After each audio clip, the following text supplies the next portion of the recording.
The Things We All Carry is a podcast about first responders and their stories surrounding trauma on the job. The intention of this podcast is to raise awareness and share meaningful conversation around the subject often viewed as taboo or simply ignored. Be aware this content may be graphic and it is real. It may not be suitable for children or adults triggered by this subject matter. Welcome back to The Things We All Carry. Welcome to episode 122. This introduction will be a little different. I guess every one of them is a little different, so I don't know why I keep saying that. This one's going to be a little shorter because A, I don't really know what I was going to say today. B, I got in very late from a trip to Montana from this weekend, and I thought I was going to have to get up early this morning and go to jury duty. I thankfully that I got excused from that for the majority of it. So it's just been one of those days where I didn't know if I was even going to get a show out. And now here I am in a spot where I'm able to get a show out. And so I wanted to get an intro recorded just to say hi to everybody and kind of give you the breakdown of who's on the show and what he's about and what his organization is about. I hope you guys had a good weekend. I hope you've had a good week. Like I said, I went to Montana this past weekend and under the auspices of a music festival. It's called Under the Big Sky. And the music festival was fantastic. Great art, great acts. Great audience, great setting, just absolutely beautiful setting. And it was, I would say once in a lifetime, but it's not going to be once in a lifetime. I will be back. I will go enjoy it again. I will gladly pay to fly out, pay to stay, pay for a car, all of it once again, just to experience it again. It was a blast and it was really well done. It was hot as could be. But as they say, it was a dry heat. So, you shriveled up and died. You didn't just melt. But it was a good chance to kind of recharge a little bit, even though I came home exhausted. I got to go on some hikes. I got to see some of the most beautiful parts of this country that I even going out there, knowing what thinking what I knew what I was going to see. Once you see it and once you're in it, it is truly awe-inspiring. It's that moment of awe that I talk about in every show, and that's what I said in a post a couple of days ago. I found my moment of awe standing on a mountain in Montana, looking out across that countryside, that mountainous range, the rocky, all of it. It was just it was overwhelming. It was awe-inspiring. It was beautiful. It was a challenge. It was a 6-mile hike, and I came away sore. The moderate, as described by people in Montana, is not moderate as defined by people in Virginia. I can tell you that. Either that or I'm completely out of shape. But I highly encourage you guys, get out there, go see this country, go see the world, extend your borders some, extend your horizons. You have to get out of your comfort zone, even in just vacation mode. Go somewhere where you've never been before, explore, get lost. And find yourself again, and find your way and meet people. Don't be afraid to talk to people. Share your story. Listen to some of their story, and you'll find out that, we are so much more alike than we are different. And it's time to recognize and acknowledge that. I've said it. I think I said it last week that when doing the show, and it's based on mental health, that people believe that I'm a mental health guru, that I've got it all together and I know exactly where I'm supposed to be with it. I don't know all that. I have nothing together at times. It's the same thing with it, kind of in the same vein. When people watch me and listen to me, they think that we have the same thoughts and the same beliefs and the same, we follow the same candidates or the same political party.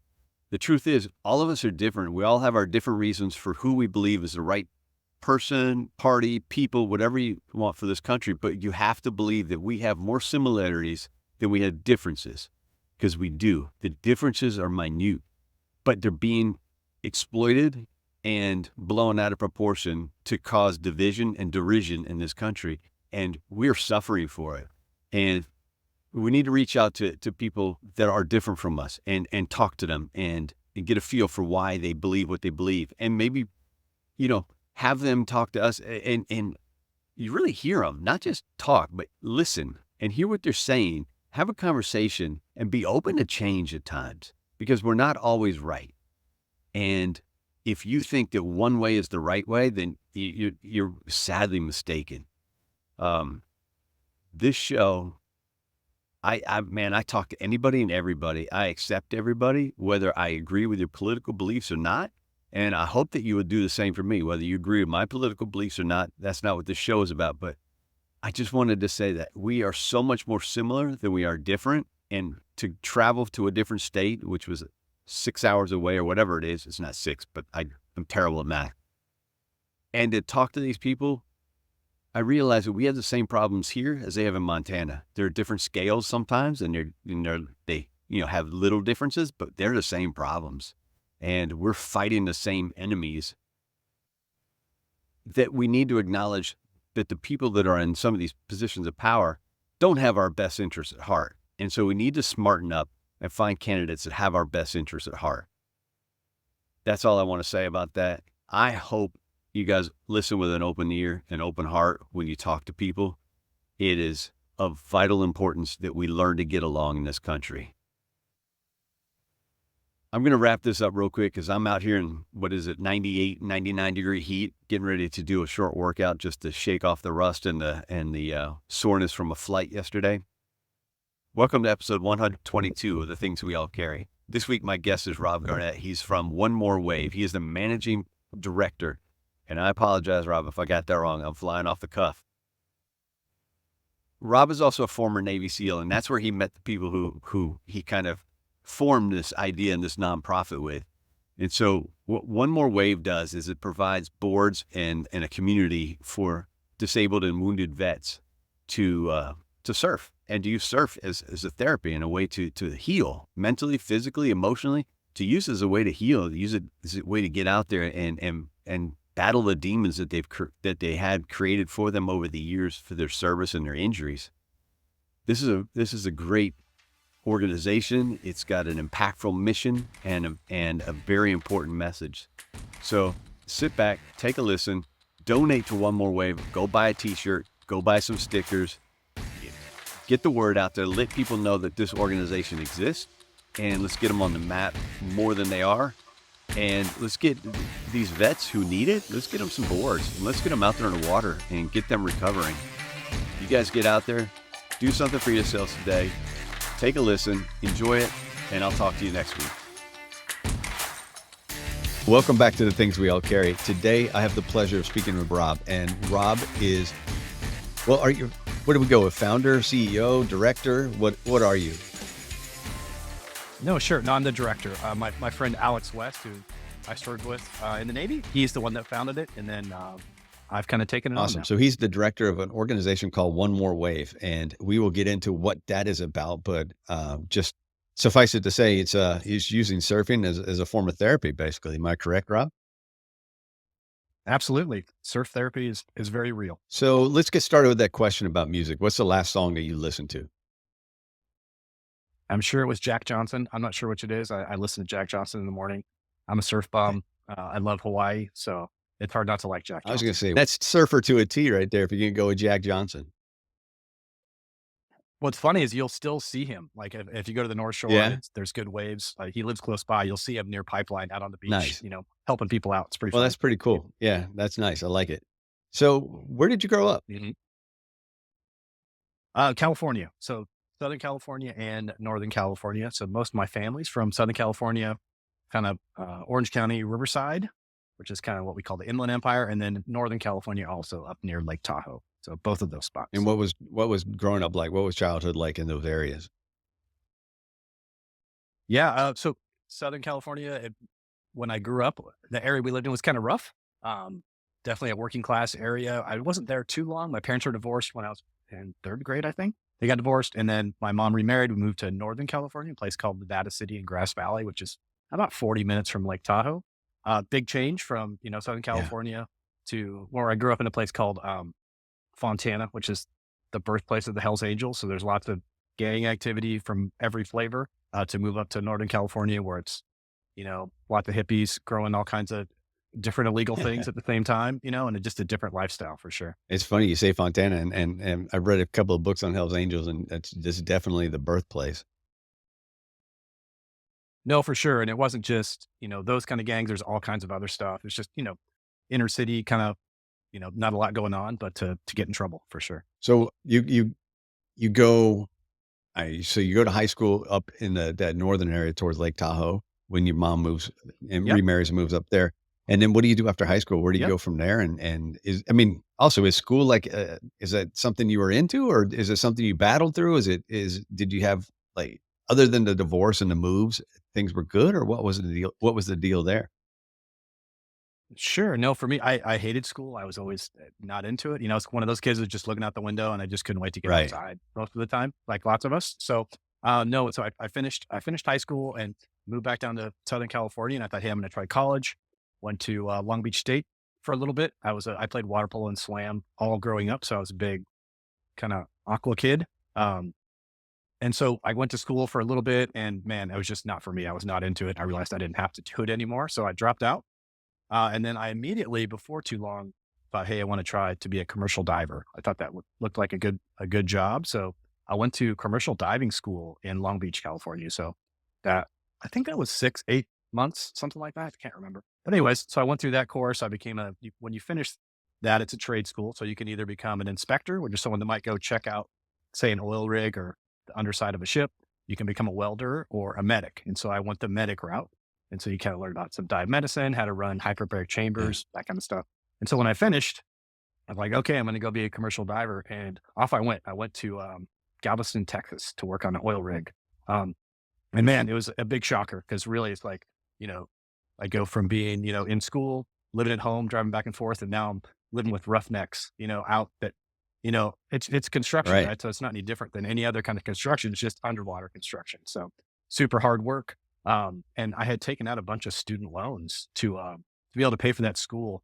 And when I got there, I realized that I only made minimum wage because when you first start out as a commercial diver, you're not throwing on the helmet, going down to the bottom, doing some work. You're just holding onto the Yeah. hose. And so when you're not diving, you don't make diver money. You make minimum wage. And so I did that for a little bit. And then I started getting all the notices for being delinquent on student loans because I didn't have enough money to pay my student loans. And so I started looking for different ways to defer student loans. And one of them was join the military. And so that's what kind of led me to, going towards joining the Navy. So you joined the Navy when? What year? 1993. And what do you do? And what's your job in the Navy then? No, sure. So I remember going in and going to the recruiters. I went to a couple different services. I don't know which one was first. But what I wanted to do is become a diver. I'm like, hey, I've already got this skill set. I just spent a bunch of money and a bunch of time learning how to be a commercial diver. I want to be I know they have divers in the Army, like that were construction folks. And I knew they had divers in the Navy. And so I went to both those places. The Army said, no, it's something else. And then the Navy said, hey, that program's closed.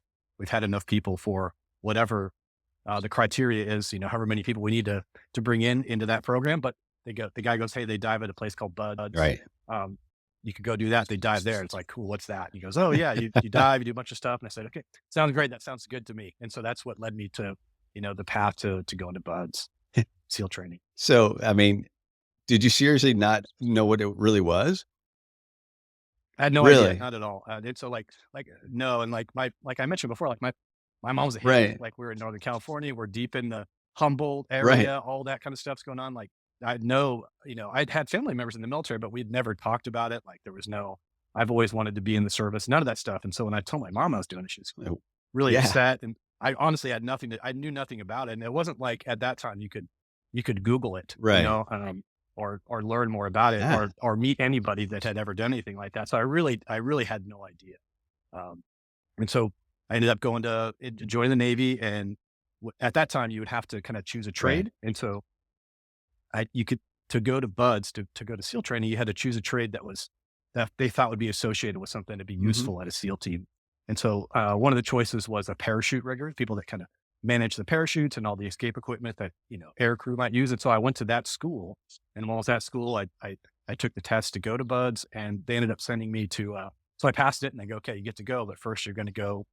They were trying this program at the time to get people more used to what life at a SEAL team might be like, because the attrition rate was so Right. high.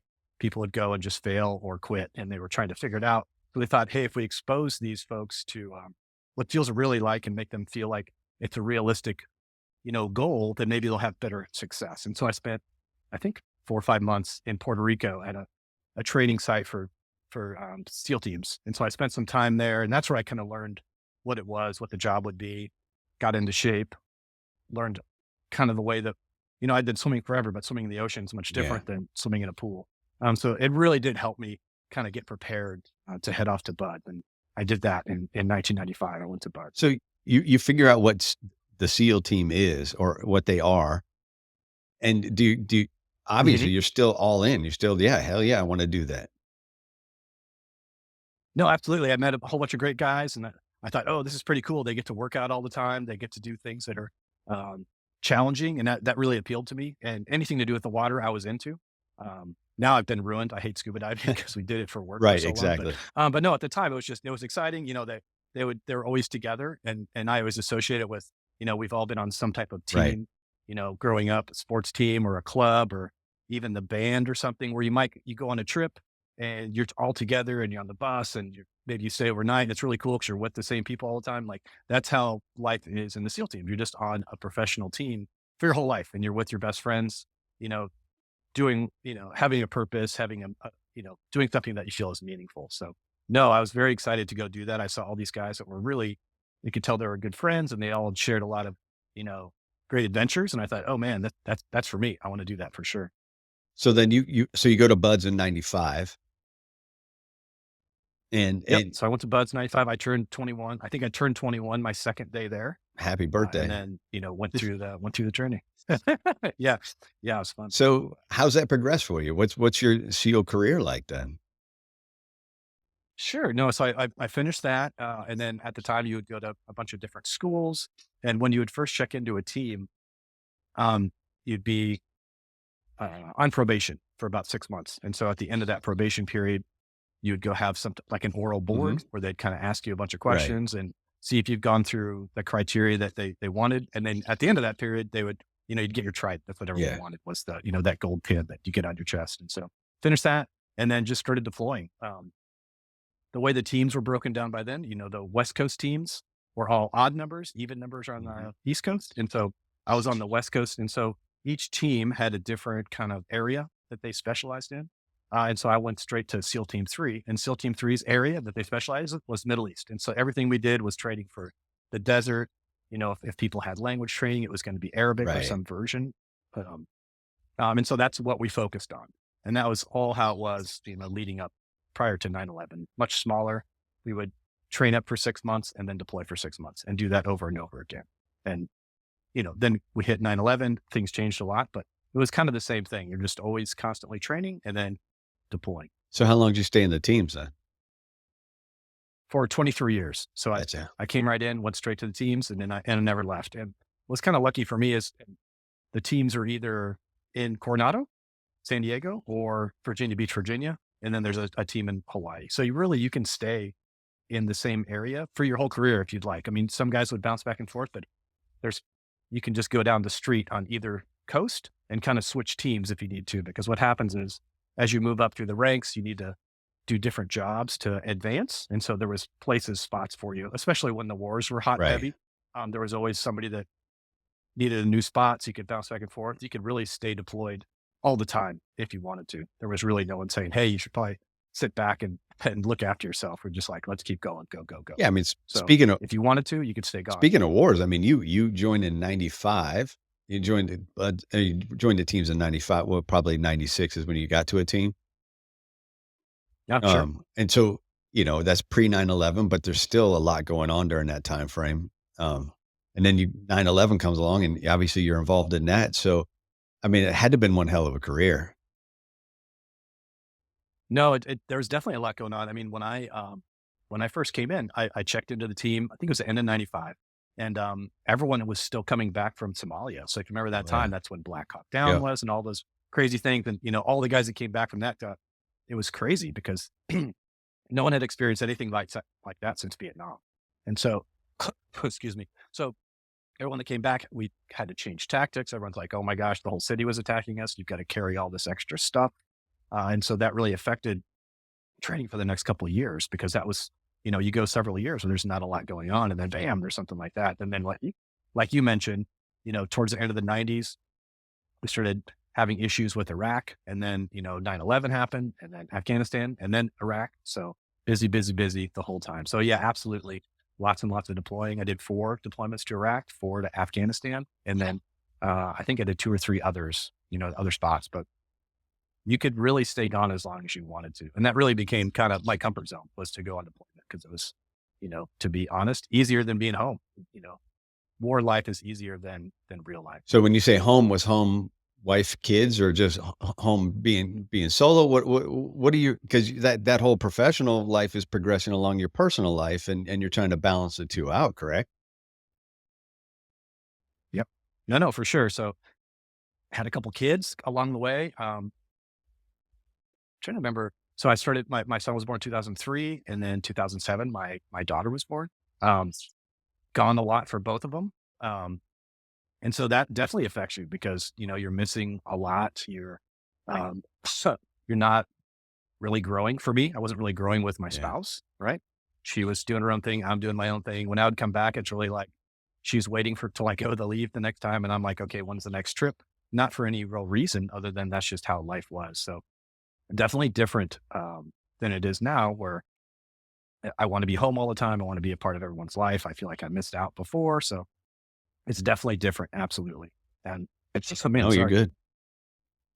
No. So yeah, the deployment cycle of like being gone all the time really puts you on a path to, you can really be good at one or the other. Yeah. Like, you really can't be a good husband and father and be really good at being an operator, whatever flavor of it is you are. So, most of us choose the, the path of, I want to be really good at my job because I really like it. And then at the end, you kind of have to make up for a lot of lost Yeah, I time. was gonna say, but the obvious thing is your marriage survived and the kids are there. So you're ensconced in this family life still. So you did something. So how did you guys work that out when you quote unquote come back home? No, thanks for asking. No, we didn't. So like my last deployment was 2011.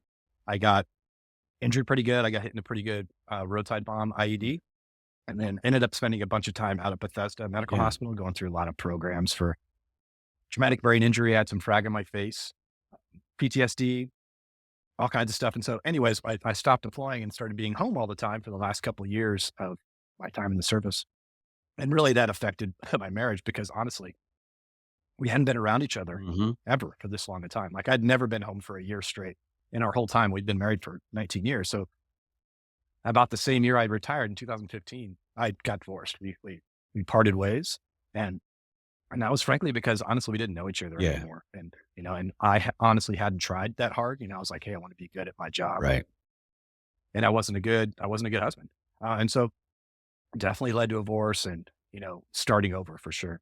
So how long do you stay in Bethesda, in that area, with trying to recover from the TBI and the injuries? No, I went to a couple programs both out there. So I think I was out there for about 6 weeks. Um, And then I went to some programs on the West Coast too. Balboa Hospital, which is the big hospital for San Diego, they had a lot of great programs too.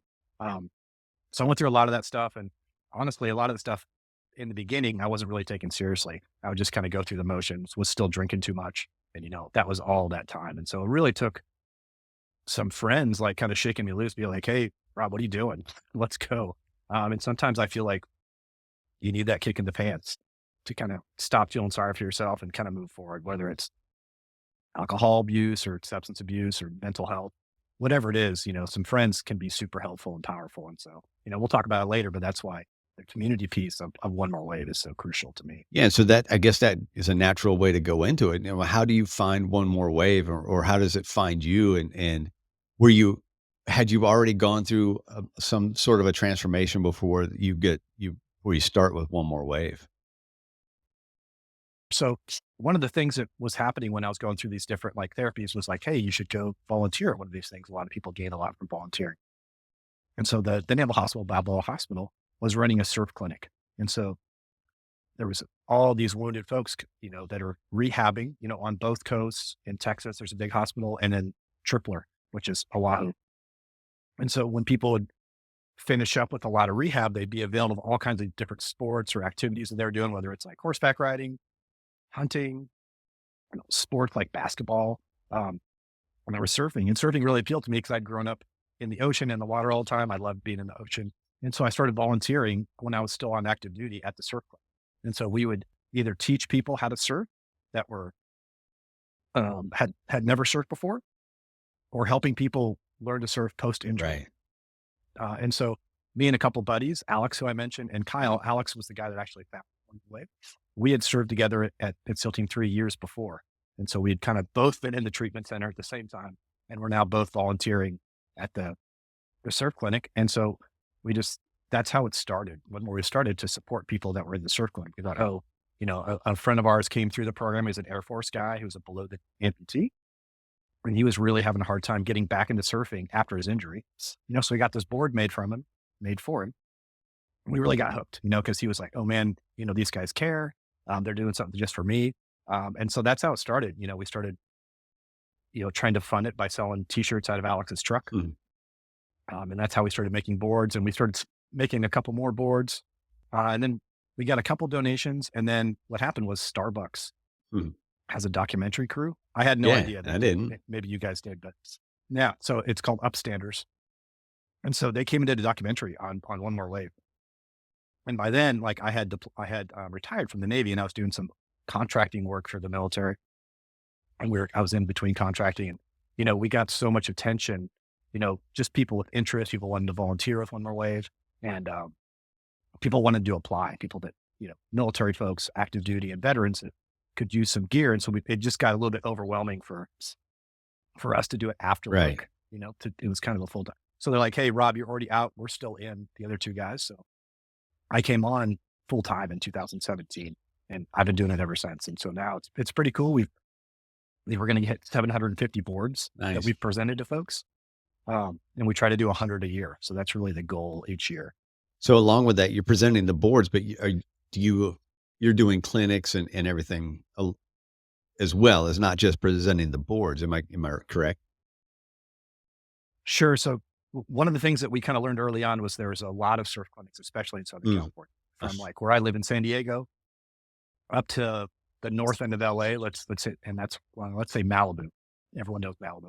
So, so I think there's 7 or 8 nonprofits that teach vets and first responders to surf for free. So we're like, hey, let's not duplicate effort here. Let's focus on the gear. And so we became really good at making gear, custom stuff for people throughout the US. And so we've really stuck to just gear. But what we did do is go, hey, I think probably the first 10 or 12 boards we made, we'd give the boards to these. It was all guys at first. We didn't have a lot of females applying.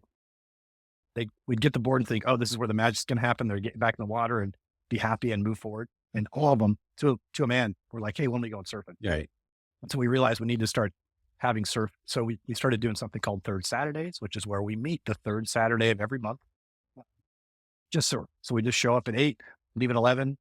We keep it super simple. We don't try to add anything to it, meaning we don't have therapists. We don't have, anything else that might turn people off, because everyone has something they're not into, whether it's therapy or yoga or mindfulness or journaling. All those things are great, but not everybody likes all those things. And so we found that if we just show up, have some coffee, talk a little trash, and get in the water, everybody likes that. Like, I don't care who you are.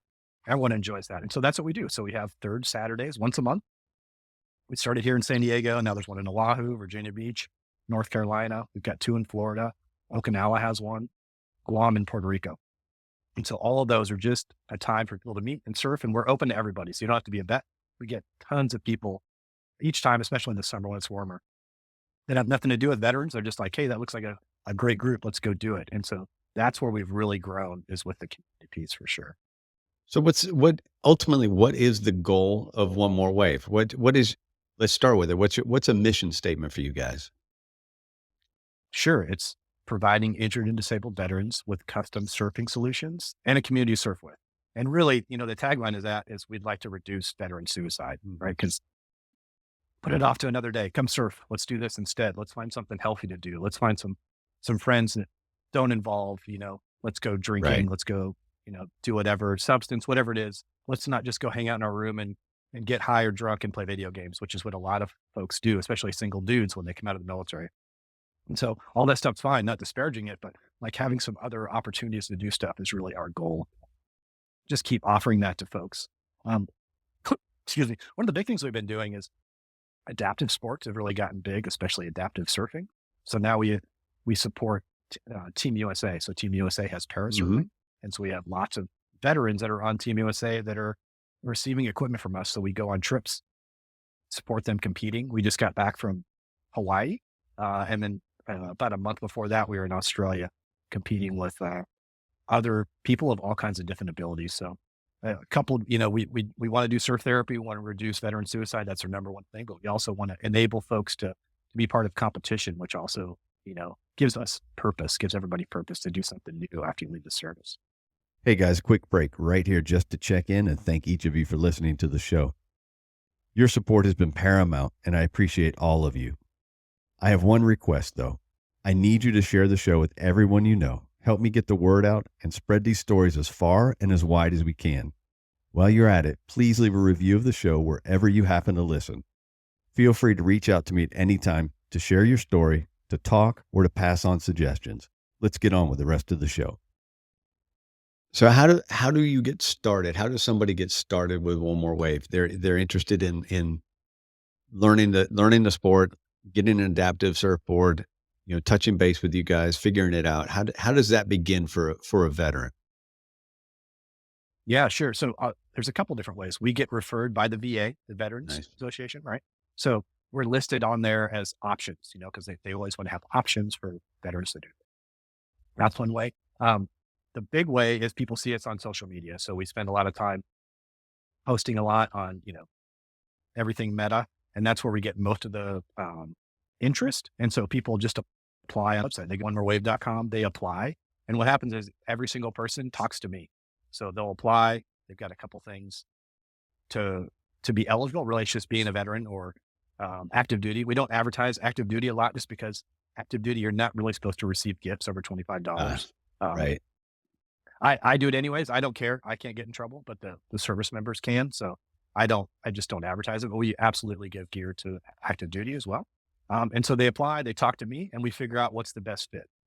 It could be they just finished a surf clinic and they just need an entry level board, or they might need something special, which is the fun stuff where we got to figure out what's going to work for, that veteran's, new body after service.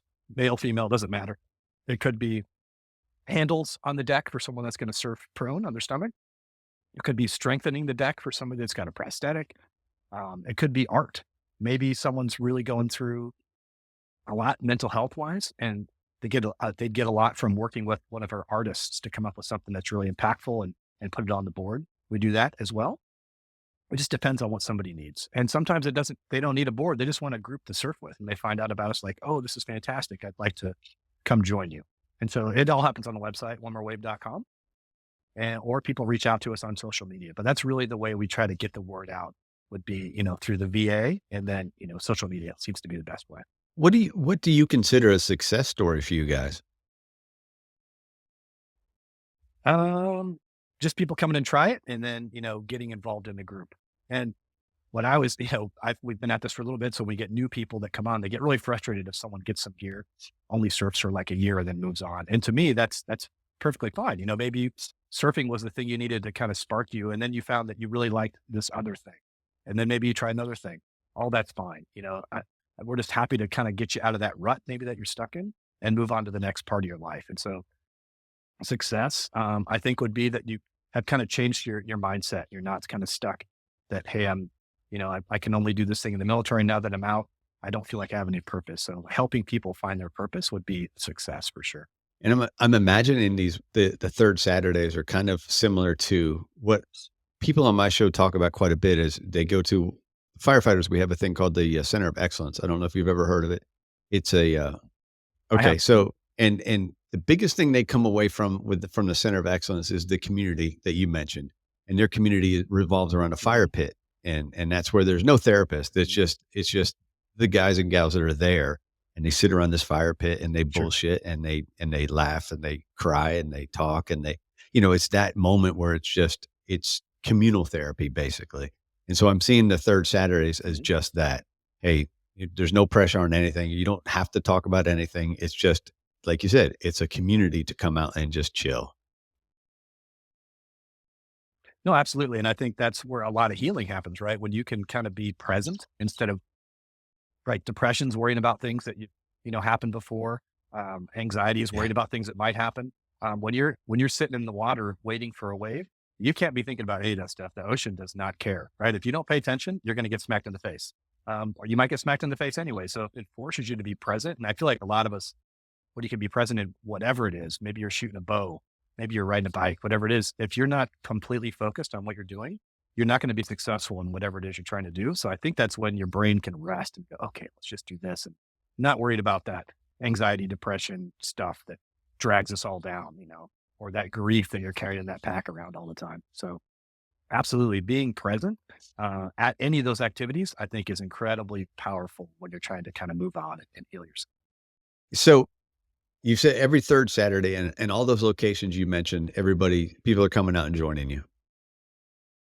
Mhm. And it's not necessarily, hey, come learn to surf. It's just come hang out, surf if you want. And I'm sure people are showing tips and pointers along the way. And like you said, it's just that time for community. And that is just so powerful. And in that no pressure situation is just the best. I mean, that people are going to open up if or when they want to open up. No, exactly. And what you'll find is people will open up when they're out in the water. They'll just start chatting. Go, oh, you served here too. Oh yeah, I remember that one thing. And then people start talking, and then they feel comfortable. But we have definitely found that the no stress, you can even come whenever you want. So I just have a permit for 4 hours at each location. You can come and go whenever you want. There's not a start where we're going to circle up. I'm going to put out word and tell you what's going on. We don't do any of that. We just go, hey man, the tent's going to be up. There'll be coffee. There'll be some people there. Be people in the water. Come and go as you like. And people have really gravitated to it for sure. And how does somebody get involved with you if they want to volunteer? Sure. So they can hop on the website and learn to volunteer. Most people think, and I always caution people because we get a lot of companies that go, hey, we'd like to send whatever company, Petco would like to come volunteer, and they expect that they're going to come and there'll be a chain of volunteers with t-shirts on carrying veterans that are disabled Right. into the ocean. It's definitely not the case. Most people don't want you to touch them that you don't know. They're not really interested in, Right. in that. They would just like you to come and treat them like everybody else. And so some people honestly have been disappointed because they would like to do that. And there are events like that, like where we're teaching people, other groups, get into the water. But ours are really just come, hang out. If you want to hang out on the beach, if you want to talk to people, the volunteer piece would be introducing people to One More Wave. We'll let people stay at the tent, because I want to go surf too. Yeah, I'm right. not on the beach all the time. And they'll just get information about them. Hey, what we call them chapters. How do I join this chapter? People will walk down the beach and say, hey, what's going on here? This looks kind of interesting. And so they just kind of give information. The volunteers that we always need are people to do things like marketing, Mhm. fundraising, those kind of things. But yeah, so most of the volunteering happens on the administrative side because we just try to keep it super simple like that. Like I mentioned, since we're not really teaching, it's quite rare that we need kind of watermen, water women in the water to help Right. folks. Those happen at some of the adaptive competitions, but in our things, it's really just a community. Hey, let's go surf together. We have people that are mentors, and if there's people that are new to surfing, they might want some help. Go, hey, how do you do this? I see people doing this thing in the water. How do I do that? And so we do have that. And so people can volunteer to do that. They can sign up on the website if they'd like to come be, mentors in the ocean. Totally cool. But as far as a lot of people, like I mentioned, think that there's going to be a lot of severely disabled vets that they're going to be able to help in the water. And that's honestly, it's a good thing right now. We're not at a Right. war, right? So we don't have a lot of those folks right now. People that are coming to surf that have those type of disabilities can usually do their own thing. They might need a little bit of help, but that's usually not the type of volunteer opportunities that we have, to be honest. Yeah, that marketing and all of that's a whole different kind of volunteer right there. Yeah, all the fun stuff like doing the books, Yeah. doing taxes, all that kind So of you stuff. mentioned when you guys got started, you were selling t-shirts out of a trunk, and that's how you funded the first few boards, right? Well, all right. That's Who's right. who's who's backing you now? How are you making the cash? How are you keeping this thing going? No, good question. So we still do the same thing. We just don't sell them out of the truck. We sell them online. So we sell lots of merchandise online, and that probably does about a third right now of our funds that we need for the year. The rest comes from monthly donors or events that we do at fundraising, and then grants, of course. So we're always trying to get all those things, get those things going from those three different What we kind of learned during COVID is, fundraising went down. Yeah. No one's running events anymore. We're like, hey, we got to start doing this on their own. So we really started focusing on, hey, we can still sell t-shirts online. And so luckily Alex, the guy that founded it, Alex West, he's an incredible artist. So he does all the art for all of our stuff. And so we've done okay at that, but really it's people, it's companies that will donate. It's individuals that get on a monthly plan to donate. It just depends on what people can do, because each person, each package, when someone applies and they become a writer, I say writer because we kind of consider them being sponsored by us. It costs about $1,500 bucks. Okay. So that's with a custom board, probably a custom wetsuit, and then all the kind of accessories that go along with surfboards, fins, leashes, a bag to carry it in, all that kind of stuff. And then once someone has been granted equipment from us, we repair it for free for the rest of the life of them doing it. So it doesn't matter where they are. If these boards get dinged up, they're made of fiberglass, they're really easy to damage. So a lot of repairs need to happen, especially adaptive folks. Prosthetics beat the bejesus out of surfboards. So we go through a lot of those, and so the repair piece happens. And then all the people that are competing, those boards get destroyed. So we end up making new boards for folks. And a lot of the people that we make adaptive boards for, it takes us quite a few to get it right. If you got one arm, got two legs, or one of our guys is a triple amputee, he's got one arm, no legs, and part of an arm. So figuring out where everything needs to be to work for him takes a couple boards. So all those definitely take funds. So when you have somebody, like you mentioned, this gentleman with a triple amputee, what does that board look like? How do you make that functional for him? No, for sure. And we screwed up several times. It's figuring it out. But no, if you imagine a classic surfboard, if you look at the bottom, the fins are towards the back, and it's shaped, a certain way. But for him, we had to move the fins forward because he has no legs. So he doesn't have that weight. We have to put a handle on the deck so that he can hold it. When someone is prone with both arms, they can have two handles. Imagine like a motorcycle or bicycle. He needs to have his in the middle because he's only got one. And so then we figured out where it needs to be. We figured the fin boxes, which is where the fins go on the bottom. We started putting those on the deck so that his handle could move back and forth, so we could figure out where he needed to be. And so all those little tricks, it just depends on every single person. Literally everyone's different, especially with those kind of injuries, depending on where the amputation is: above the knee, below the knee, above the elbow, below the elbow. Can the person swim? Has the person learned to swim since their injury? Yeah. Like Jose, who we're talking about, we had to teach him how to Yeah, swim. of course. Right? He only had one arm. So using flotation, having an impact vest on, helmets, you can't, most of us, when you surf, if you know you're going to crash, you'll go down and cover your head with both your arms. Well, if you don't have that, Yeah. it's kind of hard to do it with No, one you're arm. right. So people having helmets and all these kind of things that just go into, getting people in and out of the water, special wetsuits, right? You don't want someone to be in a wetsuit where I've seen, below the knee amputees that are surfing and they're not part of our program. And they don't realize that they can come to us and they're tying their wetsuit in a knot instead of, getting it tailored to fit their body. So those are all kind of things that that kind of defeats the full of purpose. water, like a big balloon. Yeah, exactly.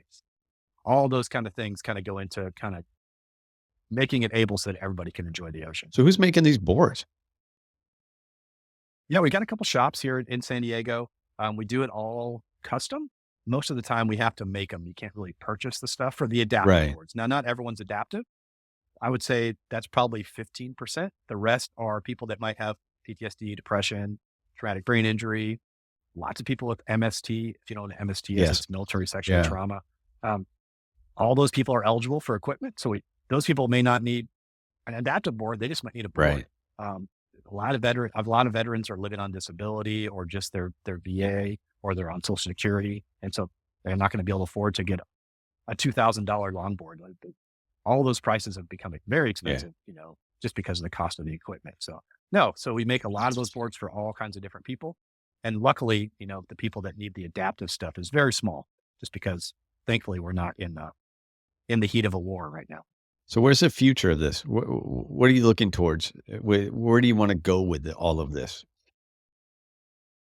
At the same place, we just want to keep exposing more people that there's other options. Man, we'd love to help, get people to stay around, not check out. No, veteran suicide at all is horrible. Veteran suicide is what we're kind of focused on. So the more people we can, touch and go, hey man, try this. Maybe it's great. Maybe you've never done anything since you left the service, and maybe this makes you feel like it's okay to go try something else. There's a lot of people, especially minorities, that won't even go to the VA because there's generations of racism, right? So once they come to a group like us and they go, oh, everyone's fine. We're not being treated like that. Then they feel more apt to go try other programs. So just letting people know there's so many people out that want to help. And I guarantee if you're a veteran and there's something you're into, whatever it might be, a sport or an activity, there is some nonprofit doing it out there that you can be a part of. Yeah. I don't know. I haven't, one thing I didn't do, and excuse me, those dogs just went crazy.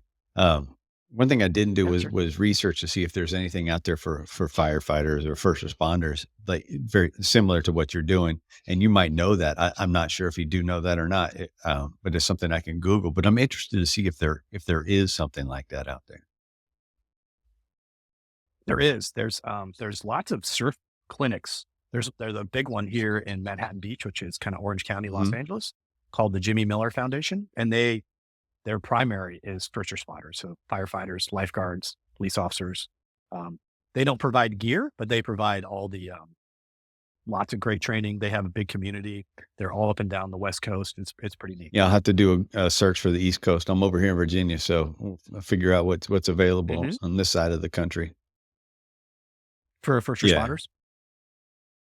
Yeah, surfing's always a little bit more challenging on the East Coast just because it's rarely year round, right? So in the summer there'll be a good group of it. I mean, from New Jersey, who has a big surf community, Virginia does, like Virginia Beach, all those areas. They're big, and then they kind of shut down, obviously, because it gets horrific to get in the ocean when it's raining sideways. Exactly. So. Yeah. No, it's not fun. Even I grew up in Florida, and even wintertime in Florida it was iffy for the beach. So it's just the way it is. Right. And no one wants.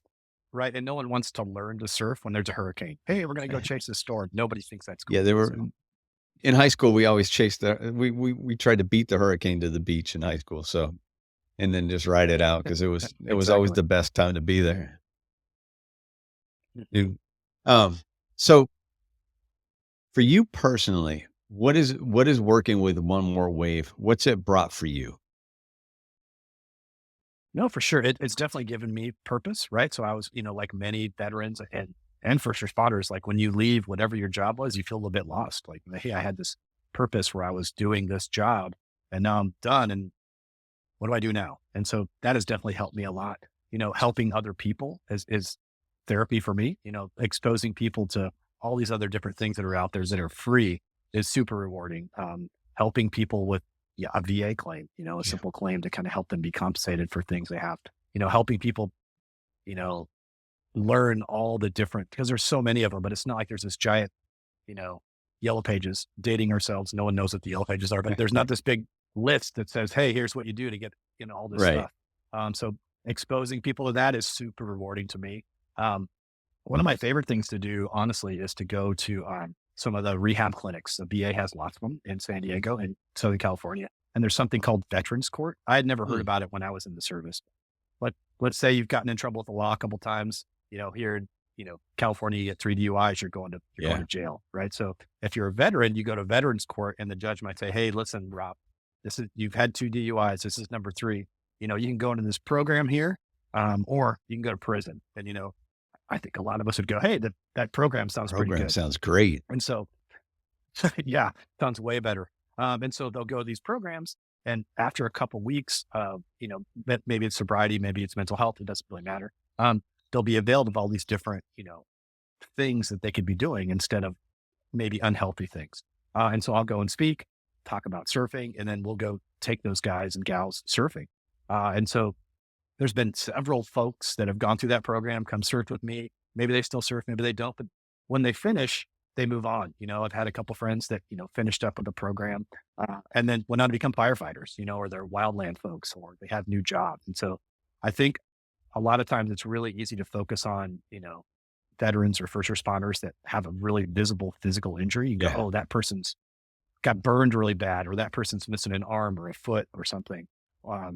As opposed to the people that, mental health is much higher, right? There's a lot more people that have mental health. It could be a 911, call person. They're getting trauma every single day talking on the phone. So being able to bring light to those folks that maybe have some substance abuse or mental health and help them is incredibly important, because a lot of times those folks will get left behind, especially when it comes to anytime you want to like if you want to advertise your stuff and maybe you want to be on a local TV channel or a national news, if you want to bring on someone that's received a grant, I don't care what it is, they want a visual Yeah. person. They don't want, Nicole that has PTSD and trauma from something. They want, Jose that's a triple amputee that's surfing big Yeah. waves. So that part is challenging, but I really enjoy going. I feel really rewarded by being able to go and help those folks out. I mean, in the majority of, like you said, you're only doing 15% adaptive boards. And so just like with firefighting or cops, the majority of those injuries are mental, they're mental injuries. So the 100%. trauma, PTSD,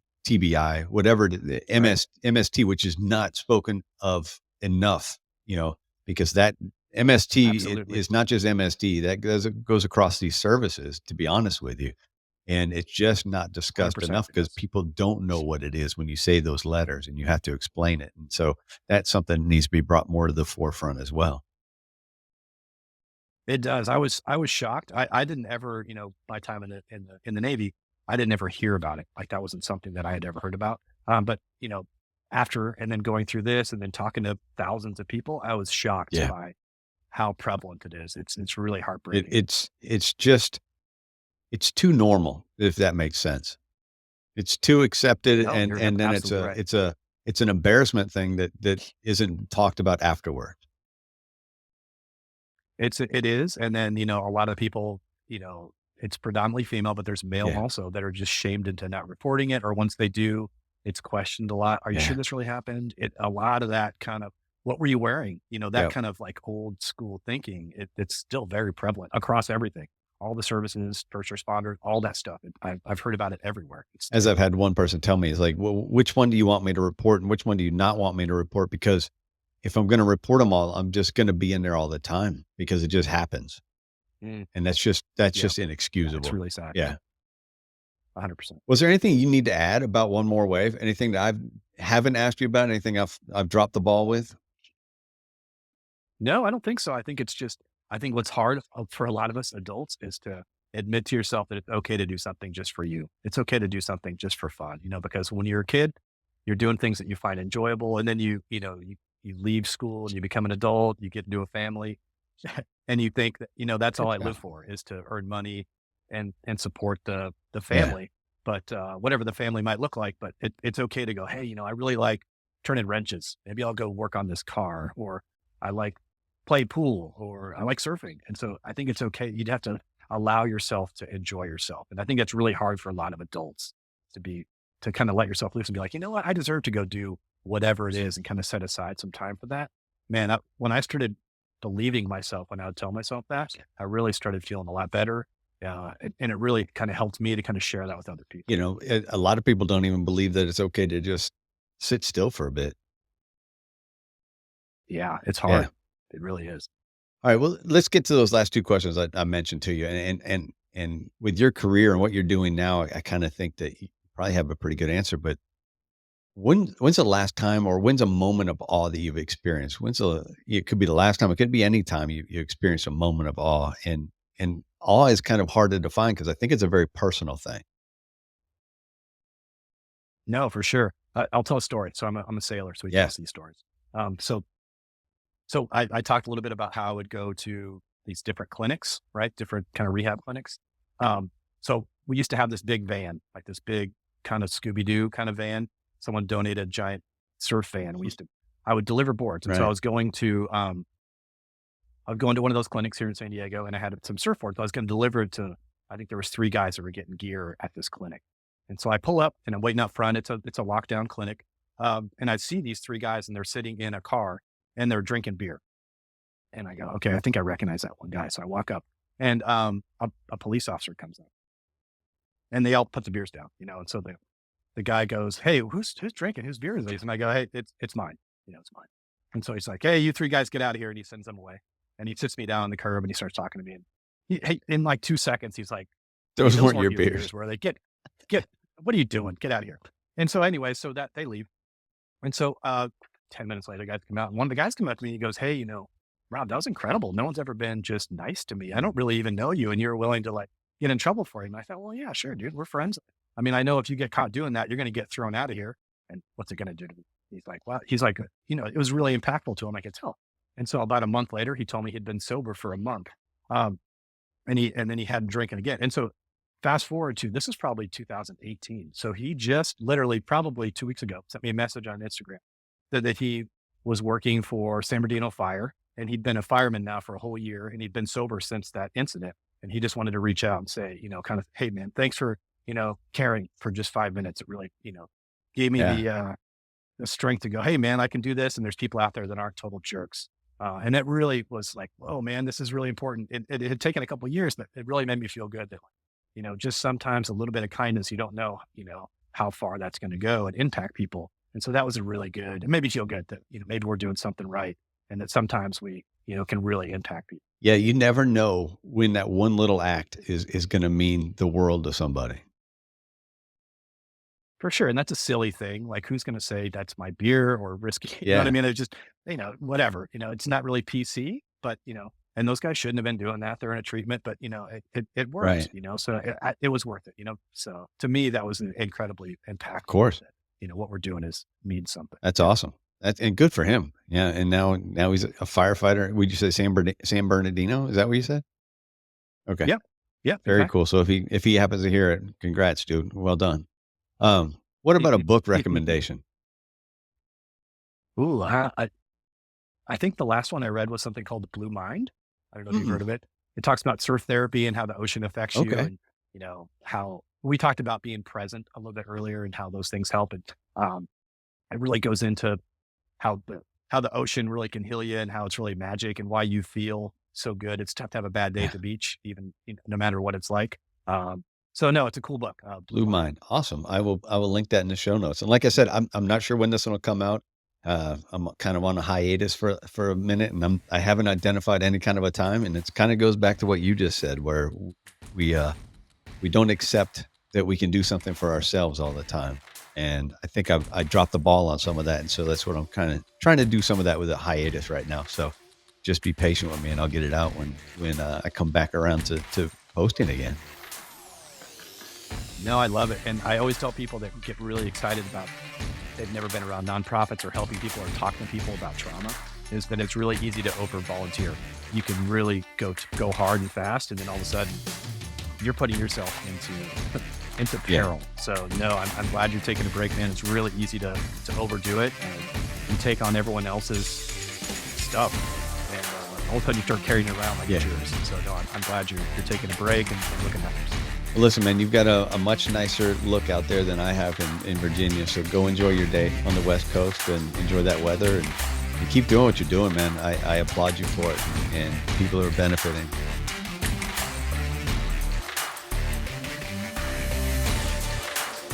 Thanks, all right, man. Take care. Thanks for listening to another episode of The Things We All Carry. Head over to the website, thethingsweallcarry.com, for show notes, resources, and to sign up for the newsletter. Until next week, take care of yourselves and remember to check in on each other.